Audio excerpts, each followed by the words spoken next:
J'ai rencontré des fois, en lecture de portfolio, des gens du monde de la photo qui disent « Bon, écoute, ça fait 2-3 ans que t'es dessus, c'est bon, on a compris, quoi. » Je peux entendre, mais moi, je produis pas pour les gens du monde de la photo. Je m'en fous complètement, tu vois, avec tout le respect que j'ai pour eux. Je produis pour ces gens qui sont dans les territoires, qu'on voit pas, qui parlent pas. Et puis, il y a une dimension historique aussi. C'est-à-dire que ce décrochage, ce truc qui se passe en Occident, parce que aux États-Unis, partout dans tous les pays, c'est historique. Ça se traite pas en 6 mois. Ça a aucun sens.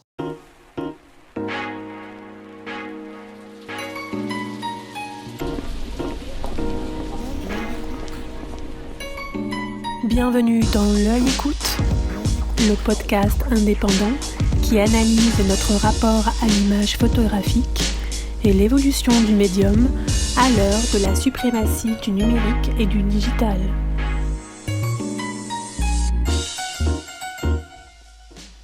Pour ce 39e épisode de L'Œil Écoute, Yannick Le Guillanton a rencontré Pierre Faure. Ce choix n'est pas anodin. Il arrive à un moment de notre actualité où toutes nos certitudes et croyances semblent s'évanouir. L'idée d'un monde éternellement prospère avec la quête du bonheur comme fil conducteur de nos vies n'est plus. La fragilité de cet espoir en un monde meilleur, le photographe la côtoie au plus près. Il la voit chez tous les invisibles sur qui son objectif s'arrête. Sa cartographie de la France du dénuement, qui est aussi celle des lieux abandonnés aux 4 coins du pays, ne peut pas nous laisser indifférents. Ces images nous obligent à nous questionner sur notre rapport à l'autre et sur la manière dont le partage des richesses doit impérativement se recomposer. Bonjour Pierre Faure. Bonjour Yannick.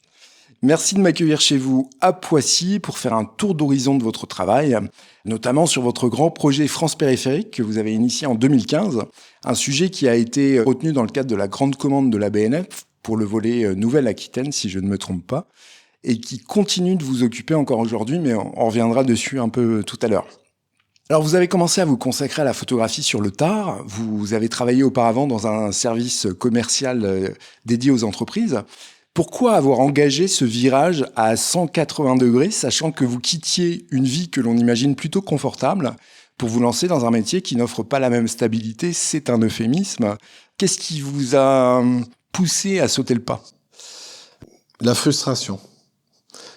Alors j'ai occupé différentes fonctions au sein de ce groupe, et à la fin, la fonction que j'occupais, les tâches qu'on me demandait n'avaient aucun sens. Donc voilà, aller au boulot le matin pour se dire de toute façon ce que je fais avec les chiffres, on analysait des chiffres, etc. Voilà, moi je voyais pas de sens, je voyais pas d'intérêt. Donc, alors c'est pas tant que je me suis lancé dans la photo, hein. Pas folle la guêpe, en fait j'avais le statut de fonctionnaire, et du coup il y avait cette possibilité de prendre une année sabbatique. Donc voilà, il n'y a pas de saut dans l'inconnu, hein. Il y avait ce filet de sécurité. Un petit filet, ouais. Exactement. Bon, de fait, j'y suis jamais retourné, et j'ai pu renouveler cette période pendant plusieurs années, et à la fin, j'ai fini par démissionner, puisque la photo ne marchait pas si mal que ça. La photo a pris le pas sur votre ancienne activité. J'imagine aussi que de toute façon, la photo, bien évidemment, vous la pratiquiez avant de tenter professionnellement d'en faire quelque chose. Oui, bon, je la pratiquais, on va dire, le week-end, le dimanche, voilà, j'allais dans les bois, c'était une pratique amateur. Mais en fait, c'est pas que je me suis lancé dans la photo, c'est que j'ai arrêté cette activité pour dire voilà, aux gens qui m'employaient, stop, j'en peux plus, ça n'a aucun sens ce que vous faites, ce qu'on me fait faire. Et je pensais vraiment réintégrer le groupe l'année d'après, quoi. J'avais aucune volonté d'avoir j'imaginais même pas pouvoir faire carrière entre guillemets dans la photo. C'est venu, c'est des petites marches qu'on franchit, etc. Et la première marche, en fait, c'était grâce à Réponse Photo. Voilà, quand on est amateur et qu'on va présenter son boulot à Réponse Photo et qu'il vous publie, au bout de 6 mois, quoi. Ça fait 6 mois que j'avais arrêté mon boulot et que je faisais des séries. Ça compte, en fait. Et je me suis dit, tiens, en fait, ça peut avoir de la valeur ce que je fais. Voilà, et de fil en aiguille, on se retrouve photographe. Alors, assez vite, vous avez commencé à vous intéresser à une communauté tzigane dans un bidonville à Ivry. Comment vous est venue l'idée d'aller à la rencontre de ce groupe qui, de l'extérieur, paraît très fermé? Est-ce que, par exemple, le travail de Joseph Koudelka, qu'il a réalisé dans les années 60-70 avec son livre Gitan, vous a inspiré? Oui, alors comment on y vient? En fait, moi, je faisais une autre série sur les arbres en milieu urbain. Et donc, je cherchais voilà, des arbres devant des murs de béton, pour le dire vite, à Paris et en banlieue. Dans un genre totalement différent Ah de oui, ce rien qu'on à voir. connaît de votre travail. Rien à voir. Enfin, si on regarde bien, il y a des trucs. Il y a des trucs sur la solitude, etc. Il y a des trucs. Mais moi, j'étais très timide. Et donc, du coup, j'ai commencé la photo. Je disais tout à l'heure dans les forêts. Voilà, je suis sorti de la forêt, mais je restais près des arbres. C'est pas des sujets humains, tout ça. Parce que j'avais du mal à prendre des gens en photo. Je faisais cette série et donc j'empruntais le RER qui m'emmenait au sud de Paris, à Ivry-sur-Seine. Et quand on prend cette ligne de RER, à un moment, on passait devant ce bidonville de Tziganes. On le voyait à côté des HLM d'Ivry, les petites bicoques qui fumaient en hiver, etc. Et donc, un jour, je me suis dit, bon, c'est bien les arbres, hein, mais effectivement, coup le cas. Et ce bouquin gitan, je pense, qui a influencé énormément de personnes. Et puis ce mystère, qu'est-ce que c'est que ces gens qui vivent dans des trucs comme ça, dans des bidonvilles? Moi, dans mon enfance, j'avais pas vu ça. Je découvrais ça, en fait. Je pense que pendant quelques décennies, en France, il n'y en a plus des bidonvilles. Et là, c'est réapparu. Et je me suis dit, il faut quand même... la photo, c'est aussi... c'est bien quand il y a des gens dessus. Donc, je me suis pointé un jour sur le bidonville, et puis j'y ai passé presque un an. Alors, comment avez-vous établi le contact, puisque vous disiez que vous aviez énormément de mal à aller vers les gens dans la rue, et là, c'est presque l'étape supérieure. Ouais. Alors, j'étais très timide, mais quand même, mon passage dans le groupe où j'étais commercial m'avait fait le plus grand bien, parce qu'il fallait que je sorte aller voir des clients. J'y suis allé le plus simplement possible. J'y suis allé avec mon appareil photo, et puis j'ai dit bonjour, je suis photographe. Je voudrais savoir s'il est possible de faire un travail. On m'a demandé quel travail, j'ai dit je sais pas. Donc je suis tombé assez vite sur une association, une toute petite association en fait. C'était les deux conjoints qui suivaient ces tziganes depuis longtemps, depuis 2-3 ans. Donc ils les connaissaient vraiment bien, ils mangeaient ensemble. Où les petits des tziganes allaient des fois s'amuser à la PlayStation dans l'appartement. Ils habitaient très près. Et donc, j'avais tellement peu de choses à dire qu'ils se sont dit, il doit pas être méchant. Je crois que quelques jours après, voilà, je les accompagnais. Donc j'accompagnais d'abord Roland, il s'appelait Roland le gars. Et donc je l'ai suivi pendant 15 jours, donc je l'accompagnais, de bicoque en bicoque, tout ça.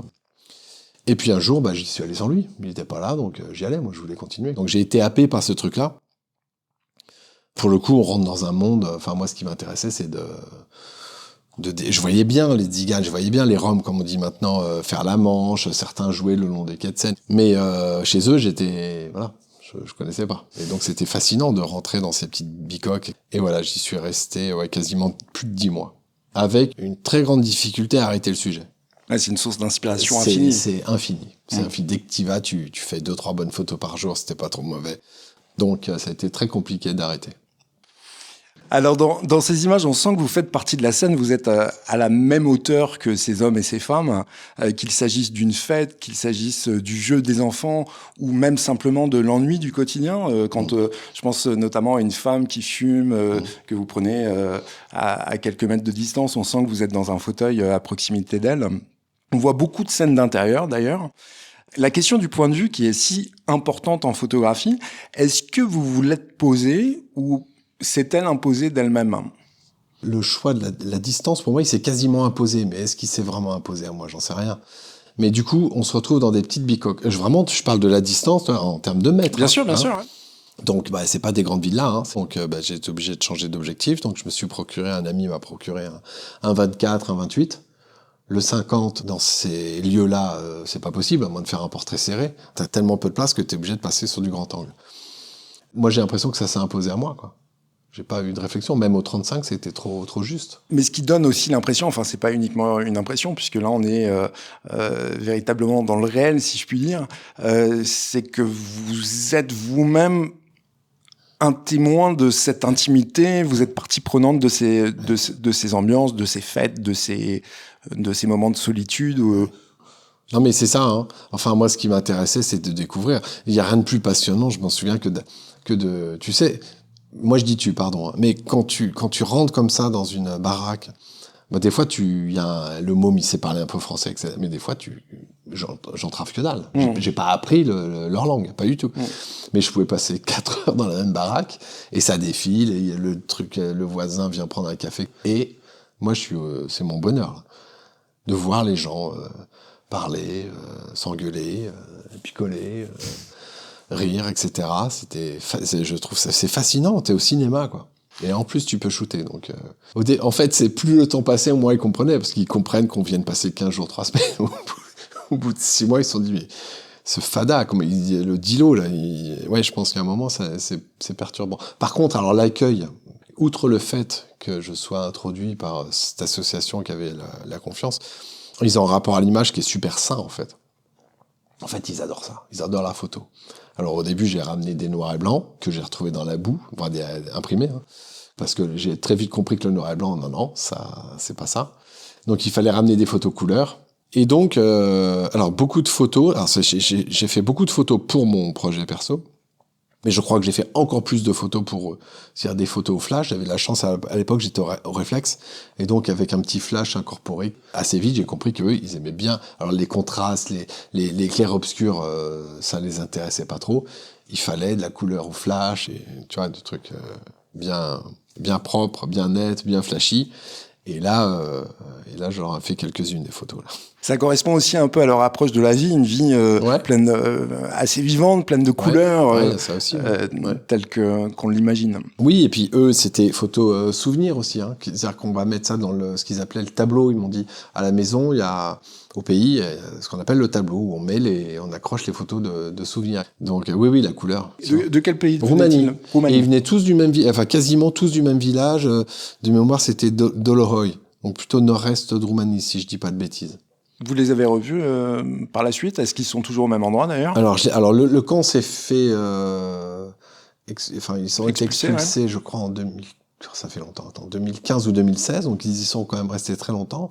Et moi j'ai des photos, j'ai regardé l'autre jour jusqu'en 2016.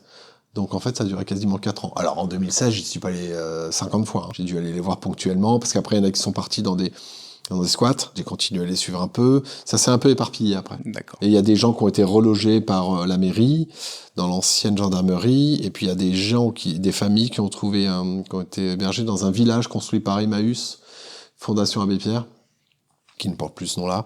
Et Village Espoir, ça s'appelle. Donc voilà, à gauche, à droite.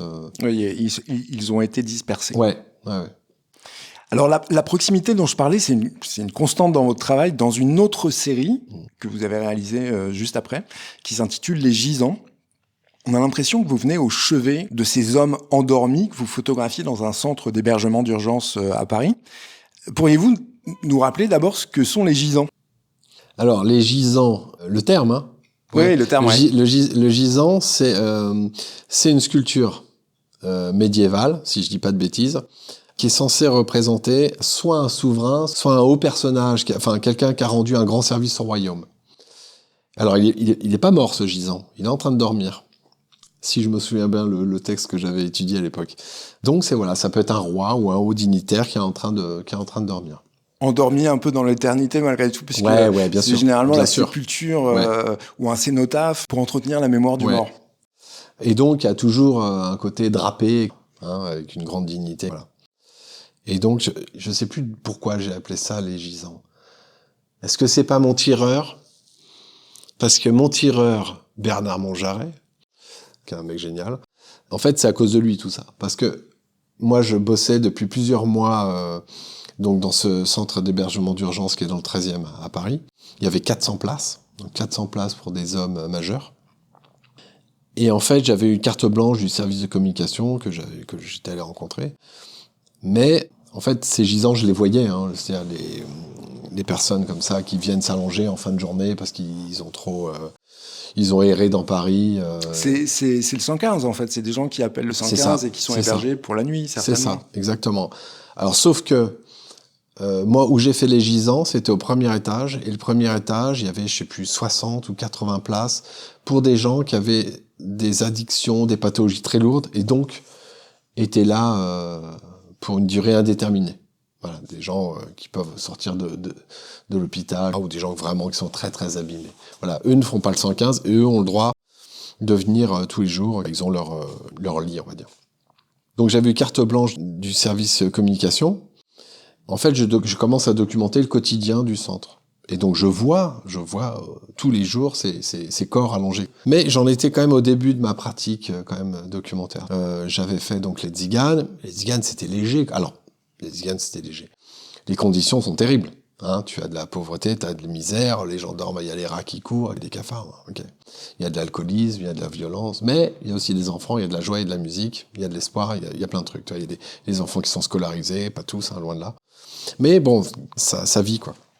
Là, je me retrouve dans un milieu carcéral, avec des gens qui sont en rupture familiale, certains qui ont quitté leur pays, recherchés par les autorités, enfin, des grosses addictions, l'alcool, tout ça. Et pas de lumière. C'est-à-dire que je suis dans des grandes salles où vraiment, moi j'arrive de mémoire, j'arrive en début d'année, tu vois, en janvier. Donc il n'y a pas de lumière, quoi. Je me dis, bon, je vais durer 15 jours, tu vois, pour être sympa avec la com, parce que je me suis engagé. Et puis, mais je vois rien, quoi, tu vois. Et puis l'accueil, il est super dur, en fait. C'est-à-dire que, voilà, il est pas... Là encore, vous retrouvez la question du dialogue, en fait, avec l'autre, puisque il faut trouver un point d'accrochage, quand même, pour entamer une discussion. Alors, au début, je comprends assez vite que je vais juste me mettre à l'accueil avec l'appareil photographique attaché au cou, quoi, pour présenter mon appareil photographique aux gens. Et leur faire comprendre que je suis pas là pour une semaine, que je viens pas chercher des scoops, que je fais pas de photos à la volée. Voilà. Donc je parcours les allées. Mais au début, voilà, quand les gens arrivent le soir, j'y vais mollo, toi, je me montre, en fait, je monte pas de blanche. Et puis le temps passant, j'arrive à appréhender la lumière du lieu, j'arrive à trouver des trucs. Il y a des gars, parce qu'ils sont sympas, qui viennent me parler, qui sont même curieux. Ah, faites un reportage. Bah non, je fais pas de reportage, etc. Puis comme chez les tziganes, je commence à prendre des photos et je ramène les photos. Moi, j'ai pas grand-chose à donner en tant que photographe, et je peux peut-être donner les photos. Et donc, pour en revenir au gisant, un jour, quand même, je prends ma première photo de gisant. C'est-à-dire que je me force, tu vois. C'est photo volée. Le mec est en train de dormir, il est rétamé ou en train de se reposer. Et là, vraiment, de mémoire, je suis au 28 encore ou au 24, et je suis à quelques centimètres. Je suis là, comme ça, comme avec toi, pas 1 mètre. Avec le cœur qui bat, toi, parce que c'est les photos volées. Moi, chez Tziganes, il n'y en a pas. Bon, en tout cas, si la personne ne me voit pas, il n'y a rien de. Toi, là, on touche vraiment l'essentiel. Le mec est en train de dormir, on voit sa peau. Il est très vulnérable. Et voilà, ouais, c'est ça. Donc, je la fais, tu vois, et puis pas fier quand même, parce que j'ai volé le truc. Et je la montre à Bernard, mon tireur, qui me dit, ton sujet, il est là, quoi, en fait. C'est bien, le reste est bien, mais le sujet est là, quoi, en fait. Donc, je réfléchis à tout ça, et effectivement, je crois qu'il a raison. Le sujet est là parce que ça résume tout, en fait, de la vie de ces gens. Toi, ils sont seuls, ils sont abandonnés. Alors bon, il y a quand même ces structures qui s'occupent d'eux, mais globalement, socialement, ils sont un peu une demi-vie, quoi, une demi-mort, quoi. Ils sont là sans être là, quoi. Et donc, je poursuis ça, en fait. C'est-à-dire que je continue la journée à faire le quotidien, à faire plein de portraits et trucs comme ça. Et la fin d'après-midi, quand ils reviennent, qu'ils sont fatigués, qu'ils s'affalent sur leur banquette, là... Je prends une photo par jour, enfin 1 ou 2, toi, j'essaie. Ou des fois, il n'y a pas, des fois, je peux pas. En fait, ces images, elles sont très sensibles et j'oserais même dire qu'elles sont belles. Ce qui pourrait être gênant quand il s'agit de parler de la grande précarité, comme vous nous l'avez présenté. Il y a une lumière presque mystique qui auréole ces corps sur leur couchette. Et le titre que vous avez choisi nous ramène à l'histoire de l'art. Mais dans le même temps, ces hommes, ce ne sont pas des objets de curiosité ou de pitié, mais bien des sujets. Ils apparaissent dans toute leur humanité. Vous leur donnez une visibilité. Comme vous l'avez dit, vous les photographiez avec un très léger surplomb ou, je l'imagine, un genou à terre. Vous parlez de photos volées. Comment est-ce que l'on gère également la question de l'éthique face à ce type de sujet ? C'est une question... Bon alors, j'allais dire, c'est une question qui est jamais tranchée. De fait, si j'ai présenté cette série, je l'ai tranchée. Voilà, je me suis dit, bon, alors, ou t'es photographe documentaire et tu rentres dans l'art, c'est-à-dire que tu fais même des photos qui font mal, qui pourraient faire mal, parce que je l'aurais pas montré aux gens qui sont représentés dessus. Alors, on l'a pas précisé, mais tous ces gisants que l'on voit, ce sont des hommes endormis. Ouais. Mais la plupart du temps, on ne voit pas leur visage. Sur les quelques images que j'ai pu voir, il y a quelques photographies où on les reconnaît, où ils sont identifiables. Ouais, il y a quelques photos où on peut voir leur visage. Qui seraient peut-être plus problématiques à présenter. Ouais, qui pourrait être problématique. En fait, c'est à chacun de décider, ça, tu vois. Moi, j'ai fait mon truc. Moi, je suis là pour documenter. Alors, soit je fais des photos de avec des mecs qui sont en train de sourire et tout se passe bien dans le centre, et voilà. Ou je documente vraiment ce qui se passe. Moi, il y a un truc qui m'a beaucoup touché, en fait, c'est une fois que j'ai fini ce travail, j'ai montré aux travailleurs sociaux et à la direction de la structure, j'ai montré les gisants. Donc, j'étais pas forcément très rassuré sur leur réaction, tu vois, parce que elles sont dures, ces photos. Et en fait, je n'ai eu que des retours positifs. C'est-à-dire qu'ils m'ont dit, tu racontes ce qu'il y a dans le centre. C'est-à-dire que c'est dur, mais c'est ça. Donc quand le directeur du centre, Christophe Piedra, il s'appelait, vous dit ça, vous dites, ok, j'ai pas trop mal réussi. Après, je sais qu'il y a des gens... Oui, quand vous présentez votre travail, par exemple, ailleurs, dans un autre contexte, dans un contexte d'exposition, de projection. Ouais, c'est ça. Après, oui, par exemple, je suis allé le montrer il y a pas longtemps à un titre de presse. Bon, la dame a dit que c'était pas des photos à prendre, quoi. Voilà, c'est chacun choisit. Moi, je pense que le refus de dignité, il est pas du fait du photographe. Si ces personnes sont dans cet état-là, c'est pas de la faute du photographe. Le photographe, il dit, regardez comment ça se passe. Bon, moi, je trouve que ce qui est scandaleux, c'est qu'il y a effectivement des structures comme ça, parce qu'à l'époque, la structure, elle était quand même la structure d'accueil. Elle n'existe plus.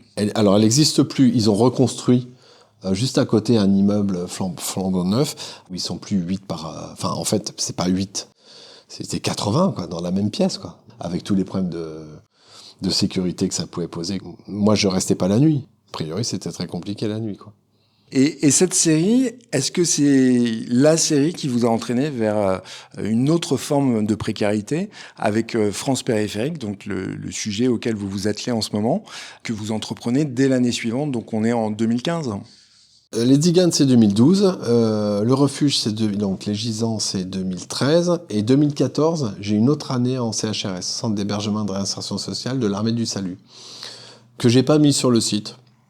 J'ai pas vu ça. Non, mais ça vaut le coup aussi. Il y a une empreinte évidemment très sociale dans votre photographie. Ouais. C'est-à-dire que j'ai découvert ça, moi, la précarité, l'exclusion, la précarité avec les Tziganes. C'est toujours pareil, moi j'aime bien aller dans les lieux, faire un reportage sur les sans-abri dehors, en tant que citoyen, ça me parle pas. Après, on peut faire un très bon boulot, mais moi ça m'intéresse pas trop.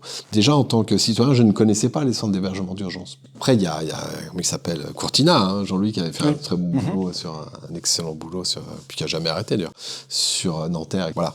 Mais sinon, en tant que citoyen, je savais pas que ça existait, ce truc-là. Donc c'est toujours ce qui m'intéresse, c'est d'aller à l'intérieur et voir comment ça se passe à l'intérieur. Voilà. On est tranquille en fait. J'exagère un peu, mais du coup il n'y a plus la foule qui passe. Alors que dans la rue, c'est compliqué. Moi je m'y sens pas à l'aise. Et donc sur ces 2 dernières années, en fait je discute pas mal quand même avec les travailleurs sociaux et j'entends qu'ils voient arriver dans leur structure des profils un peu différents depuis quelques années.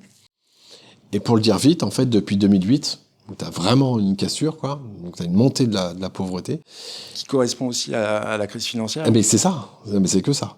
Ils voient arriver alors c'est des messieurs, qui avaient un boulot 6 mois auparavant, une femme, et tout ça se pète la gueule, le gars perd son boulot, séparation, forcément, et puis on se retrouve à la rue. Et voilà, et ils me disent, et je l'entends plusieurs fois ce truc-là, je me dis, il se passe quelque chose. Donc moi, ça me raccroche un peu avec mes études de sciences éco, où on étudiait comme ça les variations de la pauvreté sur des périodes assez longues. C'est pas exponentiel, ça explose pas. Mais tu vois que chaque année, quand même, ça grignote. Et donc, voilà, en fait, en gros, quand tu vis avec moins de 1 200 € par an pour une personne, par mois, personne, tu t'es considéré comme faisant partie, être sous le seuil de pauvreté. Et je me dis, je vais aller interroger les classes populaires, les classes moyennes, qui sont en train de dégringoler. Donc, je quitte les gens qui ont plus de toit, parce que finalement, j'ai fait 3 ans quasiment dessus. Je dis, bon, j'ai à peu près vu, quoi. Mais maintenant, je vais voir les classes qui sont en train de dégringoler, qui se retrouvent au secours populaire et pour venir chercher à manger, quoi. Mais qui ont un chez eux. Mais vous avez choisi, pour le coup, là, vous quittiez. Alors, on parlait du centre d'hébergement à Paris dans le 13e, mais pour le coup, vous avez choisi aussi de vous intéresser à ce qui se passe autour de ces grandes villes, souvent dynamiques, même si la précarité existe. Ce titre, France périphérique, d'ailleurs, vous l'avez emprunté au géographe et essayiste Christophe Guilluy. Comment est-ce que vous avez décidé de délimiter ces contours ? Oui, alors Guy Louis, je l'avais lu, donc ça m'intéressait. Et puis, au bout de 3 ans de photographie parisienne, en fait, j'ai dit, bon, je suis photographe, faut un peu sortir, quoi. Faut un peu changer d'air. Et puis, ça se passe partout dans la France. Et puis, en fait, je connaissais pas mon pays. J'allais à gauche, à droite, mais je connaissais pas bien mon pays. Au début, je tâtonne, mais au début, je me dis, tiens, je vais aller dans tous les départements. En fait, dès le départ, vous aviez une envie de cartographier un peu cette France du dénuement. Ouais, exactement. Envie de sortir et voir autre chose, quoi. Et puis aussi cet appel du paysage. Voilà. Allier les personnes et puis de respirer un petit peu. Parce qu'effectivement, votre travail allie, comme vous le dites, et des portraits et des paysages.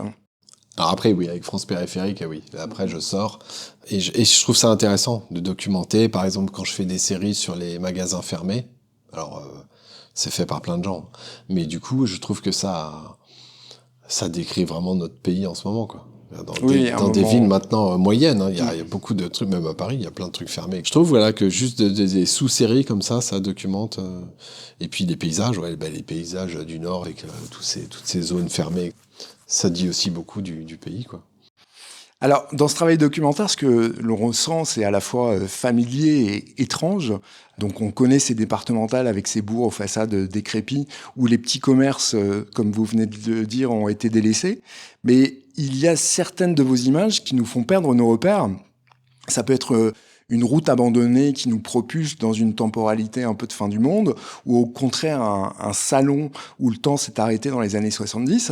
Et puis il y a aussi dans ce travail des non-lieux, une cabane sous une ligne à haute tension, un hôtel au milieu d'un champ, ou une gravière dans laquelle un homme se promène. Est-ce que vous aviez vous-même ce sentiment de familiarité et d'étrangeté quand vous réalisiez vos photos? Et plus largement, quand vous vous attaquez à une région, comment est-ce que vous procédez pour faire vos repérages? Alors l'étrangeté, moi dès que je vais acheter le pain, de toute façon je trouve ça étrange, donc l'étrangeté elle est dans la cour, tu vois. Donc oui, il y a cette... Et puis, alors, l'étrangeté, ouais, c'est évident. J'avais pas réfléchi comme ça, mais effectivement... et il y a cette recherche d'étrangeté, le fait de changer à chaque fois... alors après, je vais la rechercher encore, l'hôtel. Il y a une photo, effectivement, il y a... Cet hôtel, est-ce que vous pouvez nous décrire cet hôtel? Parce qu'on a l'impression presque que c'est un fake. Parce que quand on regarde bien la photo, oui. On s'aperçoit que de part et d'autre de la porte, donc c'est un bâtiment un peu carré. Ouais. Tout petit bâtiment, qui a jamais été un hôtel, à mon avis. Alors, je sais pas si c'est... Mais moi, alors cette photo-là, je suis en train de parcourir comme ça les Vosges. Faut préciser que ce bâtiment, il est isolé au milieu d'un champ. Ouais, il est en bordure de route. Mais avec le cadrage, on voit pas trop que c'est le bord de route, je crois pas. Je suis en voiture, je bouffe des bornes parce que je vais rencontrer des gens. Et donc ça fait partie du truc aussi. Des fois, il y a des rendez-vous qui s'annulent. Et ça, je passe devant. Et puis, mais j'ai pas l'explication. Et puis je m'en fous. Je vais pas. Non, mais je pourrais retourner au village et dire alors, vous, qu'est-ce qui se passe là, etc. Effectivement, je pense que ça n'a jamais été. Ça peut pas être un hôtel. Il y a quelqu'un qui a accroché ça. Mais ça fait tilt tout de suite. Je pense à la citation de Houellebecq quand il dit la France est un hôtel. Voilà, je fonctionne comme ça. Et moi, il m'en faut pas plus pour faire ce truc-là. Ça fait un peu film, ça fait un peu... J'aime bien que les gens après se questionnent ou sourient. D'ailleurs, les photos que j'ai pu voir, elles sont assez peu documentées en termes de texte. C'est une chose qui vous paraît pas essentielle. Alors, sur mon site, j'ai pas mis les textes. Je voulais juste poser le contexte, dire problème économique en France. Et puis, au fur et à mesure... de certaines expos, des rencontres, je me suis mis à écrire des légendes.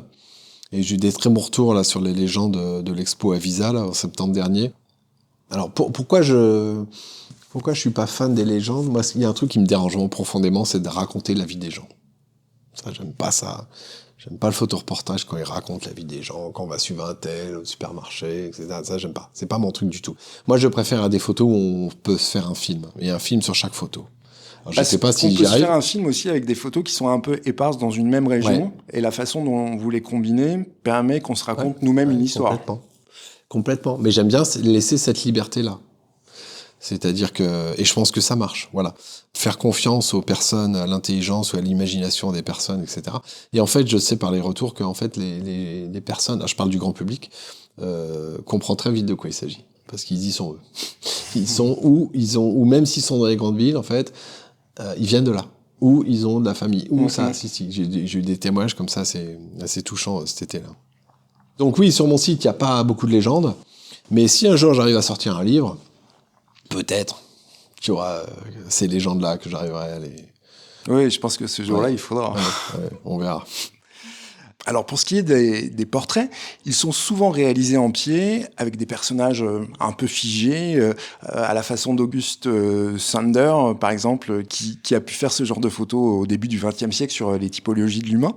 Et puis, il y en a d'autres plus surprenantes, avec par exemple un personnage bien centré dans une image horizontale, mais que vous coupez au niveau des épaules. Ici, la tête, elle semble avoir la même valeur que le tableau à l'arrière, les coussins posés sur le fauteuil ou le papier peint. Et puis, dans une autre photographie, votre modèle est bien en pied, mais vous décidez de lui couper la tête. Finalement, la seule partie du corps qu'on peut voir, mis à part sa silhouette, ce sont ses mains. Est-ce que ces images inattendues, elles permettent de mettre en place un rythme dans votre travail pour échapper à ce qui pourrait être considéré comme un catalogue et ce qui d'ailleurs pourrait être aussi un choix assumé? Non, c'est pas pensé comme ça. Moi, quand je fais ma photo, je fais ma photo. Je pense pas, tu vois, je pense pas à la suite, je pense pas à la séquence de l'expo, etc. Je vais détailler la photo. Il y a effectivement ce monsieur avec les coussins, il est sur son canapé. C'est assez chargé, hein. Elle est très saturée, cette photo. Il est devant, et donc sa tête est tout en bas de la photo, voilà, près du cadre, près du bord en bas. Il y a des coussins, il y a donc son canapé, et il y a le mur avec un cadre. Voilà, il y a un cadre, une tapisserie, je crois. C'est ça, ouais. Et donc, et il y a le papier peint aussi qui est très sélectif. Et oui, il y a le papier peint qui est merveilleux. Et c'est ce papier peint là, alors c'est en noir et blanc, mais en couleur, elle fonctionne aussi super bien. Son papier peint raconte autant que son regard en fait. Je pense que les deux vont bien ensemble. Il y a un truc comme ça. Alors c'est un peu une marotte que j'ai quand même de couper les têtes comme ça, de les mettre en bas. Je trouve que ça fonctionne. Bon, en fait, je fais une photo quand elle me plaît, quoi, c'est tout. Voilà. Je peux pas me dire. Mais d'ailleurs, j'ai plein de photos qui se ressemblent. Toi, j'ai aussi une obsession sur les personnages qui sont derrière des fenêtres. Tu vois, c'est pareil, c'est un sujet qui revient beaucoup. Des personnages qui sont à la fenêtre. Qui sont à l'intérieur. Oui, chez les Gitans, d'ailleurs, on voit. Il y a ça, tu vois, ça, c'est un truc qui ressort beaucoup chez les photographes. Tu vois, Stanley Green, il y a ça, tout le monde a fait. Bon, ben, c'est une obsession parce que je trouve que il y a le monde, il y a le reflet du monde, il y a la personne qui est derrière, il y a éventuellement le photographe. Il y a le filtre aussi du vitrage. C'est assez étonnant, il y a plusieurs dimensions. Et tu peux même cacher le photographe ou te montrer ou te cacher dans le reflet. Alors, c'est des trucs qui reviennent. Pareil, pour couper et mettre en bas. Je sais, après, il faut que je fasse gaffe, tu vois. mais je m'en fous, je l'ai fait parce que j'ai envie de les faire. Et si à la fin de la série, j'en ai 50, bah, je prendrai la meilleure. Et en l'occurrence, ça matchait. C'est aussi une bonne photo. Eh ben, écoute, si en plus elle match, alors. Alors, je vous parlais tout à l'heure de Joseph Koudelka en termes d'inspiration. Est-ce que dans ce travail sur la France périphérique, la commande passée par la Farm Security Administration, chargée de documenter les conditions de vie de l'Amérique rurale lors de la Grande Dépression des années 30, elle suscite un écho? À titre d'exemple, on a tous en tête cette photographie de Dorothea Lange avec cette femme assise, le regard absent avec ses 2 enfants dans ses bras. Puis il y a d'autres fameux photographes, Russell Lee ou Walker Evans par exemple. Ouais. C'est un peu comme la musique, tu t'absorbes, tu sais pas que t'absorbes, mais tu lis des trucs, tu prends il y a des photos qui t'impriment tout de suite et elles vont ressortir peut-être 10 ans après Mais des fois, on se détache de ces influences. J'adore Cartier-Bresson, Ribou. Enfin, tu vois, j'en sors pas, moi, ces mecs-là. Je les trouve magnifiques, tu vois. Je trouve que vraiment, il y a un jour, il faudra... Enfin... Et puis, ça s'inscrit aussi un peu dans la vague de photographie humaniste que vous continuez de pratiquer. À la différence près, je trouve que ces périodes-là, il y avait, tu vois, le progrès. C'était très positif, parce que la période était... Alors que peut-être que cette modernité à laquelle on est confronté aujourd'hui avec le numérique, elle est plus angoissante. Ouais, carrément. Bah oui. Oui, je crois que si on est un peu dans l'époque, on peut pas faire des trucs... Enfin, tu peux faire ce que tu veux, mais moi, l'époque, je la trouve plutôt glauque, ouais. Donc, je pense que ça se voit dans les photos. Et ça t'aurait pas échappé que j'ai peu de sourires dans mes photos. Si tu regardes Reboot, tout ça, t'as quand même des sourires. Voilà, moi, c'est mes maîtres à moi. Après, il y en a plein d'autres, mais Walker Evans, moi, je trouve ça génial. Et la Farm Security Administration, évidemment, vous connaissiez ce travail. Ouais, bien sûr. Bah oui, mais ça fait partie de ces milliers d'images que tu as sur ton disque dur interne, toi. Mais ce qui est intéressant, enfin, ça, vous n'en aviez peut-être pas conscience au moment où vous avez entrepris ce travail, mais c'est que ça va dans le même sens, c'est-à-dire que c'est une documentation, en l'occurrence d'une époque, une sorte de photographie de ce qu'est le monde rural américain, donc dans les années 30, et vous faites un peu la même chose pour ce qui est de la France dans les années 2020. Ben, moi, je le fais à mon niveau. Après, je me compare pas avec ces grands photographes, mais j'ai bien conscience de faire un truc, tu vois, ça fait 10 ans que j'y suis.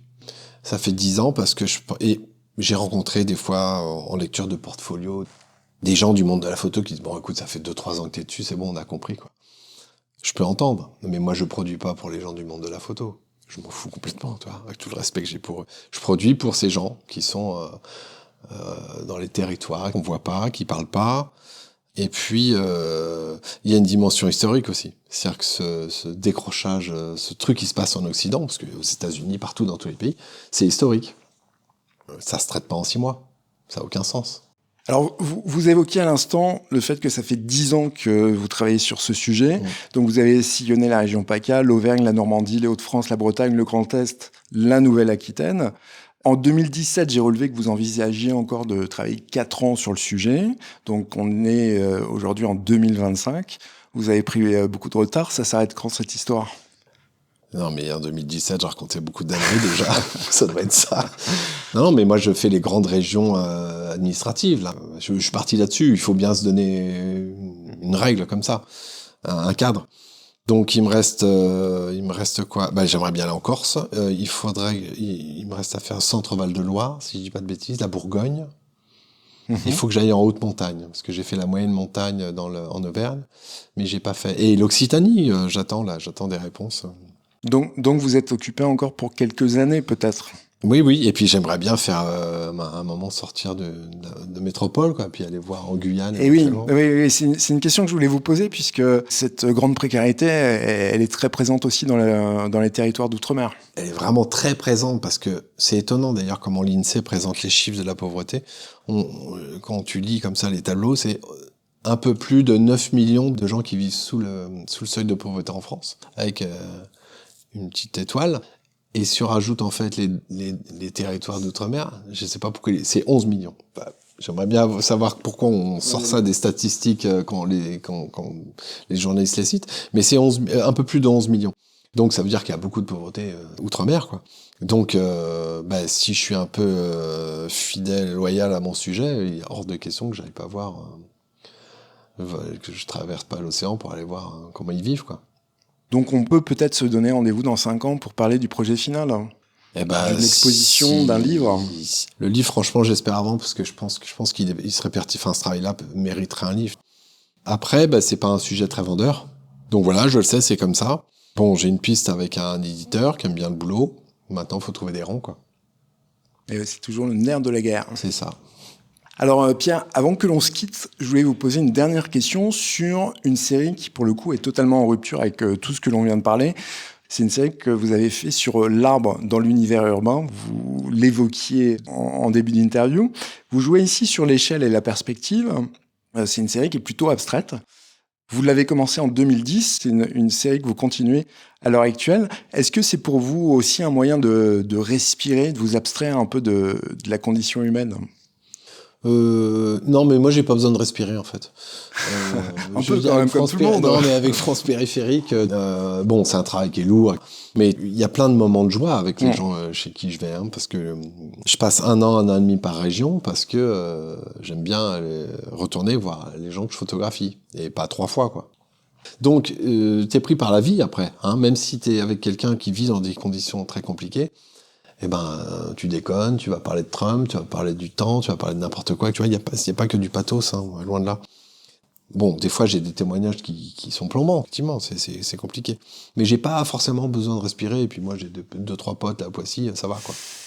Et puis je pense que je l'ai pas commencé à 20 ans, tu vois, le boulot. J'avais du recul, donc sinon ça aurait été peut-être compliqué. Mais vous le disiez tout à l'heure, il y a un rapport aussi à la solitude. Oui, évident, qui m'a sauté au visage au bout d'un certain nombre de photos. Mais même sur France Périphérique, si on fait attention, il y a très peu de portraits de couple. Voilà, j'aime bien même dans la pratique photographique, j'aime bien être en face d'une seule personne. Je trouve que dès que t'es dans un groupe, c'est pas la même chose. Ça fausse la donne. Ouais, c'est ça. Enfin, c'est pas que la donne est faussée, c'est qu'elle est différente, tu vois. Tu as autre chose. Je pense qu'on peut vraiment installer par le silence ou par les regards des choses beaucoup plus pointues en face à face. Enfin, moi, c'est comme ça que je suis le plus à l'aise. Donc oui, bah écoute, l'arbre, ça c'est une série qui sera jamais finie, mais je la fais. Ici à Poissy, voilà, oui, au Luxembourg. Alors ici, je sors rarement avec l'appareil photo ici parce que j'aime pas trop. Mais n'importe où, je vais à Paris demain, j'ai le boîtier, je passe devant un arbre, voilà, je fais. Je fais parce que c'est un plaisir de déclencher, de voir le truc et de rapporter mon petit tableau à la maison. Il y a pas d'autres prétentions. Alors oui, effectivement, j'essaie de faire des choses plutôt belles, mais ça me fait du bien. L'aspect, je sais pas si c'est thérapeutique, mais tu vois, de shooter, d'appuyer sur le truc, de dire là j'ai un truc là, enfin, j'espère avoir un truc. Et pourquoi avoir choisi la couleur pour cette série-là ? Puisque toutes ces images sont en couleur. Oui, parce que là, c'est la couleur qui me dit s'il y a une photo ou pas. Là, ce n'est que la couleur. C'est que des trucs de couleur. C'est un autre langage. Mais j'adore la couleur. Hein. J'adore la couleur. Il y a plein de photos France Périphérique qui passeraient bien en couleur. Alors, on avait abordé ça au tout début de l'entretien. Pourquoi le noir et blanc ? Je sais pas, je trouve qu'il y a une gravité dans le noir et blanc, voilà, que je retrouve pas dans la couleur. J'aime bien aussi les photos qui sont, alors ça peut paraître prétentieux, mais intemporelles, tu vois. Oui. C'est de l'intemporel limité. Hein. Ça permet aussi de lisser un travail sur toute une durée, d'avoir une ambiance qui est un peu constante. Ouais. Et tout à fait. Et puis ce qu'on disait à un moment, où moi j'accorde une place à la capacité des personnes qui regardent la photo sur l'imaginaire, etc. Je trouve que le noir et blanc te laisse beaucoup plus libre dans ton interprétation. Ça me plaît beaucoup quand on me dit ça a été pris dans les années 60. Alors, je n'étais pas né dans les années 60. Mais le but était là. C'est-à-dire que ça, j'aime bien quand, tu vois, voilà, j'aime bien quand il y a pas d'éléments. Et alors, du coup, ça se travaille au cadrage aussi, tu vois, parce que si tu as un élément dans ton cadre qui nous rappelle notre modernité, un portable, un ordinateur. Voilà. Donc, je cherche beaucoup ça aussi, tu vois. Mais ce serait intéressant, d'ailleurs, vous parliez des photos de Courtina tout à l'heure, de Nanterre, vous étiez dans le 13e, ce serait intéressant de les mettre en regard pour voir aussi si les choses ont finalement beaucoup évolué entre les moments où lui les a prises et les images que vous avez réalisées, puisqu'il y a 30 ans de distance, je ne me rends pas compte. Ouais, mais alors, moi je pense que j'ai la réponse. Du coup, on ne verrait pas de différence, parce que moi, dans ce lieu-là, quand je suis en 2013, au refuge, les locaux sont très vieux. Ils ont plus d'un siècle. Je vois pas d'éléments sur les vêtements, je vois pas les trucs qui puissent t'indiquer. Là, sur ce coup-là, je pense qu'on est bien dans l'intemporel. Bien, alors on va conclure sur cette intemporalité. Pierre Faure, merci beaucoup pour ce face-à-face et ce Tour de France plein d'humanité. On peut retrouver donc France Périphérique et bien d'autres séries sur votre site www.pierre-faure.com. Merci. Merci beaucoup. Merci de votre écoute. On se retrouve bientôt pour le 40e épisode de ce podcast. Et en attendant, n'hésitez pas à laisser des messages et des commentaires sur vos plateformes préférées.